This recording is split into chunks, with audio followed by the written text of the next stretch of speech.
नमस्कार प्रेक्षकांनो, ठरलं तर मग मालिकेच्या आजच्या भागामध्ये मी आपलं मनपूर्वक स्वागत करतो. आणि त्यामध्ये आता तन्वीने बाहेरून आता फूड मागवलेलं असतं आणि सगळेजण आता सुभेदारांच्या घरात जेवू लागतात. तर आता पूर्णाजी म्हणते की वा तन्वी, समोसे तर खूप छान दिसतात.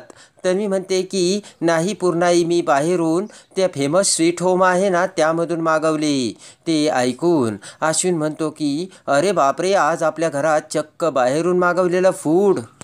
लगेच अस्मिता म्हणते की तुला जर नसलं खायचं तर ते इकडे तो समोसा मी खाते. अश्विन म्हणतो की तुझ्या तब्येतीकडे आणि तुझ्या प्लेटकडे लक्ष दे. चालली माझे प्लेटकडे बघायला. इकडे आता प्रिया म्हणते की कल्पना मामी, तुम्ही खाऊन तर बघा ना. तर कल्पना प्रियाकडे बघते आणि प्रिया आता कल्पनाला म्हणते की आवडला ना समोसा. कल्पना आता मान हलवते. तर खुश होत प्रिया म्हणते की बरं झालं मी समोसे बाहेरूनच मागवले, कारण जर समोसे घरामध्ये मी बनवले असते तर तुम्हाला कळलंच नसतं तुम्ही काय खाता, समोसे खाता की ठोकळा खाता. ते ऐकून आता अस्मिता मोठमोठ्याने हसू लागते. पूर्णाजी हसतच खुश होऊन म्हणते बरं झालं तन्वी, तूच तुझ्या तोंडाने सांगितलं ते.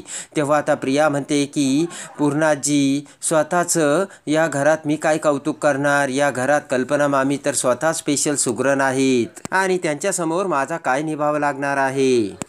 अस्मिता म्हणते की प्रिया, हाच तुझा स्वभाव आम्हाला आवडतो. खुश होऊन प्रिया म्हणते की मी आता प्लेट किचनमध्ये ठेवून येते. विमल म्हणते की द्या इकडे, मी ठेवते. प्रिया म्हणते नको नको विमल, अगं तू दमली असशील. इकडे आता प्रिया ही किचनमध्ये जाते. तेवढ्यात आता अश्विन किचनमध्ये प्रियाकडे येत म्हणतो की तन्वी, आज तुझ्यामुळे खरंच माझ्या मम्माच्या चेहऱ्यावरती स्माईल आलं. आणि अश्विन आता तन्वीचे थँक्स करत आभार मानतो. प्रिया म्हणते की अरे अश्विन, काय बोलतोयस तू, ही माझी फॅमिली नाही आहे का. अश्विन म्हणतो ते सुद्धा बरोबर आहे. अश्विन म्हणतो की तन्वी, तू या घरात आल्यापासून या घरातलं वातावरण नॉर्मल होऊ लागलंय आणि त्यासाठी मदत होती, पण यासाठी मी तुला सॉरी म्हणणार नाही बरं का. तर खुश होत प्रिया म्हणते की असं. इकडे आता अर्जुन आणि चैतन्य बोलत बोलत आता वरून त्यांच्या बेडरूममधून खाली येऊ लागतात. चैतन्य अर्जुनला सांगत असतो की अर्जुन, आता तू त्यांना भेटायला जाऊ नकोस. तू जर त्यांना भेटायला गेला तर त्यांना अगोदरच राग आहे, ते अजूनच ओरडतील. असे बोलणे चालत असताना दोघेही पायऱ्या उतरून खाली येत असतात. प्रिया, पूर्णाजी, कल्पना आणि सगळेजण आता अर्जुन आणि चैतन्यकडे बघत असतात. अर्जुन म्हणतो मला कळतच नाही आहे, मी जे करायला जातो ते उलटंच कसं होतं. तेवढ्यात आता प्रिया ही समोस्याची डिश घेऊन आता अर्जुन समोर येते आणि म्हणते की अर्जुन, तू हा समोसा तरी खाऊन घे. आणि मी स्वतः नाही बनवला, तुला माझा राग येतो ठीक आहे, पण मी बाहेरून मागवलाय तो. अश्विन म्हणतो की दादा, का कसा खाण्यावरती राग काढतोस. तेव्हा आता अर्जुन म्हणतो मला भूक नाही आहे, खाण्यावरती मी राग काढत नाही. आणि रागाने अर्जुन बाजूला निघून जातो. आणि अर्जुन निघून जाता जाता प्रिया ही पूर्ण आजीकडे बघत म्हणते की घरातलं वातावरण किती बिघडलंय आणि ती सायली या घरातून निघून गेली तरीसुद्धा तिची निगेटिव्हिटी मला या घरात जाणवते.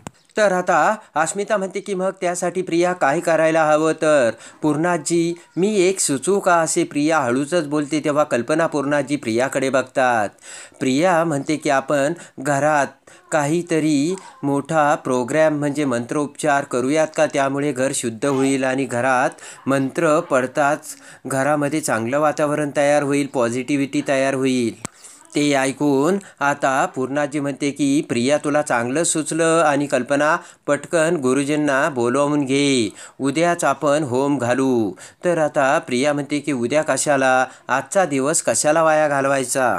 तर आता प्रिया म्हणते की आणि कल्पना मामी, तू अजिबात दगदग करायची नाही बरं का. गुरुजींना फोन करण्यापासून सगळी काही तयारी मीच करणार आहे, तुम्हाला चालेल ना. तर ते ऐकून कल्पना पूर्णाजी खूप खुश होतात. आणि पूर्णाजी म्हणते की ठीक आहे, मग प्रतिमासुद्धा येईल. तर आता अश्विन म्हणतो की अरे वा. तेवढ्यात आता कल्पना म्हणते की अगं तन्वी, पण तू आम्हा सर्वांना खायला वाढलं, स्वतः तर काही खाल्लंच नाही. असे म्हणत कल्पना उठून तन्वीला आता टेबलवर बसवते आणि एक समोसा तन्वीसमोर ठेवते आणि प्रेमाने म्हणते खा. तर तन्वीसुद्धा खूप खुश झालेली असते आणि पूर्णाजीसुद्धा खूप. इकडे आता सायली कुसुम ही सगळी त्यांची कपड्यांची बॅग भरून ठेवतात, तर मधुभाऊ त्यांच्या हातातील तिकीट कुसुमच्या हातात देतात आणि म्हणतात की कुसुम, उद्या सकाळची ही बसची तिकिटे आहेत, मी काढून आणली आणि उद्या सकाळी लवकर सकाळीच बस आहे, तेव्हा तुम्ही आवरून तयार राहा. मधुभाऊचे ते बोलणे ऐकून आता कुसुम आणि सायलीला मोठा धक्का बसलेला असतो. मधुभाऊ म्हणतात की उद्या सकाळी लवकर निघाले तर बसला गर्दी राहणार नाही आणि तुम्ही लवकर पोहोचताल, तेव्हा सकाळी लवकर निघायचं. तर सायली म्हणते ठीक आहे. त्यानंतर आता मधुभाऊ सायली समोर येतात आणि म्हणतात की हे बघ सायली, मागचं सगळं विसरून जायचं आणि पुढे नव्याने सुरुवात करायची. संगीता आणि तिच्या मुली तुझी खूप काळजी घेतील तिथे. मधुभाऊ म्हणतात की त्या तिघी जरी तिथे नसल्या तरी काजल तिथे असेलच, तेव्हा स्वतःचं घर समजून तिथं राहायचं सायली. मधुभाऊ म्हणतात की सगळं काही व्यवस्थित आणि नीट होईल, सांभाळून जा बरं का. तर सायली मधुभाऊकडे बघते आणि आता मधुभाऊ हे सायलीकडे बघू लागतात. इकडे आता साक्षी ही महिपत शेजारी बसलेली असते आणि ॲडव्होकेट जोशी येण्याची वाट बघत असते. खूप वेळ झाल्यानंतर साक्षी म्हणते की अण्णा, तो ॲडव्होकेट जोशी खुनाच्या रात्री 2 तास मी कुठे होते हे सिद्ध करणार होता आणि मला सांगणार होता. कुठे आहे तो ॲडव्होकेट जोशी? तर तेवढ्यात आता हातापायाला पट्ट्या बांधून आणि सगळं काही नाकातोंडातून रक्त आलेला आणि सगळ्या पट्ट्या बांधून तो त्या अवतारात ॲडव्होकेट जोशी आता महिपत आणि साक्षीसमोर आलेला असतो. ॲडव्होकेट त्या जोशीला त्या अवस्थेत बघून आता दोघांनाही मोठा धक्का बसतो. तर महिपत आता त्याच्याकडे बघत म्हणतो की ये, कोण आहेस तू आणि डायरेक्ट असा घरात कसा काय आला, निघ इथून. आणि आता हाताला हात लावत लगेचच जोशी म्हणतो की अहो मी जोशी वकील. ते ऐकून आता साक्षीला मोठा धक्का बसतो आणि साक्षी उठून उभा राहत जोशीकडे बघते आणि म्हणते की अण्णा, अहो हा तर खरंच जोशी वकील आहे. तर आता महिपत म्हणतो की काय रे जोश्या, कुणी मोडला तुला? तर जोशी वकील म्हणतो की अर्जुन सुभेदारांनी. महिपत म्हणतो की वाटलंच मला, तो अर्जुन सुभेदार तुला मोडणार आणि ते तसंच झालं आणि मोडला त्याने तुला. तेव्हा आता तुझा जीव जायच्या आत मला सांग, त्या खुनाच्या 2 तासात माझी मुलगी कुठे होती ते आम्हाला तू सांग, असे आता महिपत त्या जोशी वकिलाला बोलतो. महिपत म्हणतो की त्याच्यासाठी तू काही डोकं लावलं का, सांग अगोदर. साक्षी म्हणते की अहो अण्णा, त्याची अवस्था काय आहे, त्याला थोडं बसू द्या. तर आता महिपत म्हणतो की ए जोश्या थांब, माझ्याच पैशातून तू ही मलमपट्टी केलेली दिसतेस आणि तुला याचा एवढा पुळका येऊ देऊ नकोस, असे महिपत आता साक्षीला बोलतो. तर आता जोशी वकील म्हणतो की त्या रात्री साक्षी मॅडम 2 तास कुठे होत्या याची मी पूर्ण टोटल हिस्ट्री तयार केली आणि मी पटवूनही देऊ शकतो आणि सिद्धही करू शकतो की साक्षी मॅडम त्या रात्री खुनाच्या रात्री 2 तास त्यावेळेस कुठे होत्या त्या. जोशी वकील म्हणतो की अगोदरच्या क्लायंटसाठी मी हीच युक्ती वापरली होती आणि तो चक्क खुनाच्या आरोपातून सुटला होता. तेव्हा आता महिपत आणि साक्षी आशेच्या किरणाने जोशीकडे बघू लागतात. तेव्हा आता लगेचच महिपत म्हणतो की बोलत राहा जोशा, तू बोलत राहा, कानाला ऐकून खूप बरं वाटतं. तर आता जोशी वकील म्हणतो की त्यामध्ये असं सांगायचं की साक्षी मॅडमचा एक सावत्र भाऊ होता आणि तो त्या रात्री शेवटची घटका मोजत होता आणि साक्षी मॅडम त्या रात्री त्याला भेटायला गेल्या होत्या. ती ऐकताच खडकन महिपत हा मोठे डोळे करतो. महिपत म्हणतो ए जोश्या, तू काही डोक्यावर पडलाय का? नाही, तू डोक्यावरच पडलाय, ते दिसतंयच आहे बरं का मला. तर आता महिपत म्हणतो की माझ्या केसाचा तू रंग बघितला का? आता या वयात मी असं नाटक करू का?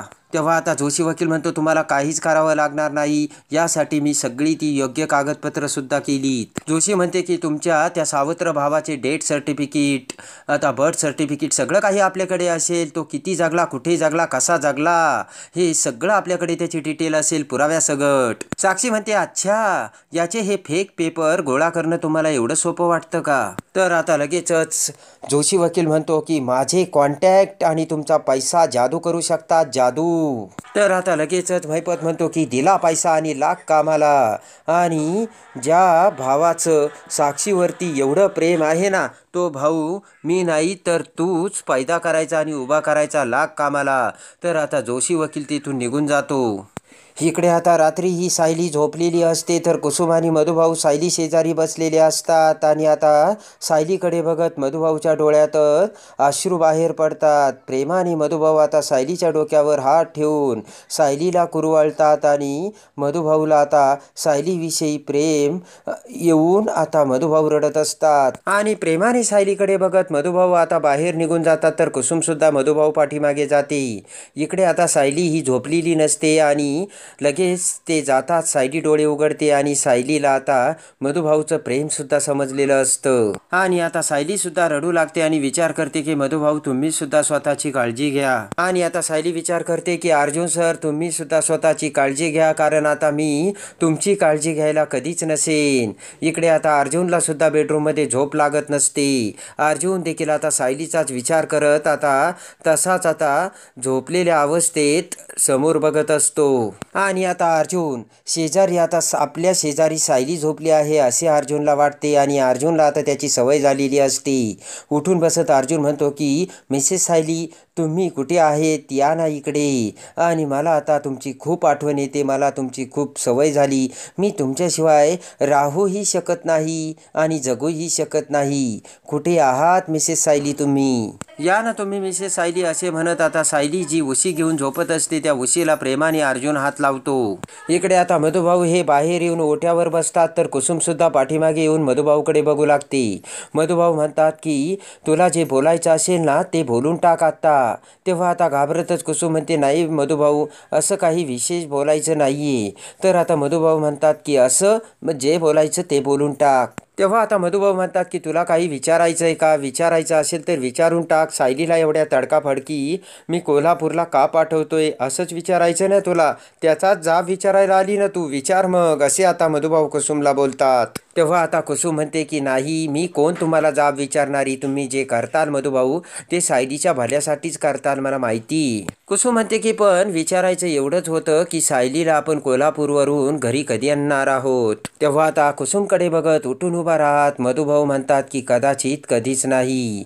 कारण हे बघ कुसुम सायलीला जर इथे आणलं तर तिच्या कल्याणापेक्षा तिला दुःखच इथे जास्त बघायला मिळेल. मधुभाऊ म्हणतात की तिच्या कपाळावरचा डाग पुसला जाणार नाहीये पण ती जर दुसऱ्या शहरात गेली तर तो डाग थोडा का होईना पण फिकट तरी होईल. कुसुम म्हणते की म्हणजे सायली आता कायमचं कोल्हापुरातच राहणार का कायमची. तर मधुभाऊ मान हलवतात.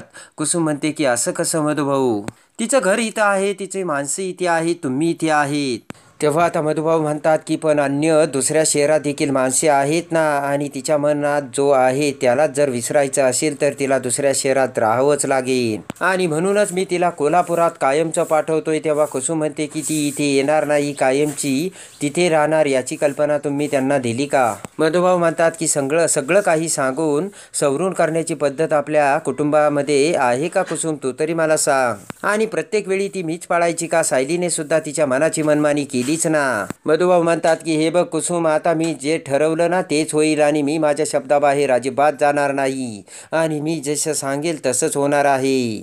तेव्हा आता कुसुमचा देखील नाविलाज झालेला असतो. कुसुम म्हणते की पण यामध्ये तुम्ही थोडा बदल करा ना मधुभाऊ. तर मधुभाऊ म्हणतात की अजिबात नाही मी यामध्ये काहीच बदल करणार नाही आणि या बाप या नात्याने मला तेवढा हक्क आहे. मधुभाऊ म्हणतात की आता सायलीसाठी नव्याने उभं राहणं आणि नव्याने सुरुवात करणं तिच्यासाठी भागच आहे. मधुभाऊ म्हणतात की ही गोष्ट तर 100% खरी आहे. ज्या शहरात अर्जुन सुभेदार राहतो त्या शहरात ती राहणार नाही. तेव्हा आता कुसुम म्हणते की मधुभाऊ तुम्ही खूप टोकाचा निर्णय घेता तुम्ही पुन्हा एकदा विचार करा. तेव्हा आता मधुभाऊ म्हणतात की कुसुम रात्र खूप झाली मला सुद्धा झोपायला जायचंय आणि उद्या सकाळी तुम्हाला लवकर कोल्हापूरला निघायचे तेव्हा तूही जाऊन झोप असे म्हणत आता मधुभाऊ तेथून निघून जातात. आणि आता मधुभाऊ निघून जातात इकडे कुसुम विचार करते की मधुभाऊ हे जे करतायत ते खूप चुकीचं करतायत आणि हे खूप चुकीचं घडतंय. ताबडतोब अर्जुनला फोन करून कळायला हवं. तर लगेच पाठीमागून कुसुम आता अर्जुनच्या मोबाईलवर कॉल करते. अर्जुन आता जागाच असतो आणि पटकन तो आता कुसुमचा मोबाईल आल्याचे बघतो आणि फोन आल्याचे बघताच अर्जुन उठून उभा राहत अर्जुन म्हणतो की बोला कुसुमताई. कुसुम म्हणते की मधुभाऊ उद्या सकाळच्या बसने सायलीला कोल्हापूरला पाठवतात आणि तेही कायमचं. एकाच वाक्याने कुसुमच्या त्या अर्जुनच्या काळजाचा ठोका चुकलेला असतो आणि सगळ्यात मोठा भयानक धक्का अर्जुनला बसलेला असतो. अर्जुन म्हणतो पण का एवढं अचानक का? तर कुसुम म्हणते की मी फक्त तुला एवढंच सांगू शकते, उद्याच्या बसने आम्ही चाललोय. आणि कुसुम फोन ठेवते. आणि आता या दुसऱ्या दिवस उजाडताच आता सकाळी कुसुम आणि सायली त्यांचं आवरतात. आता दोघीही तयार झालेले असतात. तर मधुभाऊ समोर उभे असतात तेव्हा कुसुम आणि सायली मधुभाऊकडे बघतात आणि सायली आता मधुभाऊ समोर येते. पटकन आता सायली ही वाकून मधुभाऊच्या पाया पडते. तर हाताची घडी घालून मधुभाऊ दुसरीकडे बघतात. तर सायली मधुभाऊकडे.